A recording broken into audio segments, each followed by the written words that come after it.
Hey guys, how's it going? My name is Adam. How to delete your Twitter account safely. So first of all, just go ahead and open up your Twitter app. And what you're gonna do, you're gonna just what you're gonna do here, you're gonna just go ahead and click on your avatar icon at the top left, and from there just click on settings and support and move along to the settings and privacy.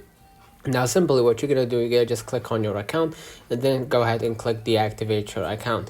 And basically by deactivating your account, clicking deactivate, you're gonna confirm with your password, and that means that you're gonna deactivate your account within the 30-day parameter. And then if you didn't use it long enough, after the 30 days, your account will be permanently deleted. So basically what you're gonna do here, it says you can restore your account if you accidentally or wrongfully deactivate it for up to 30 days after deactivation. But if the account reached more than 30 days, your account will be deleted permanently on Twitter. Let me know in the comments if this video helped you. Don't forget to like and subscribe. Thank you for watching.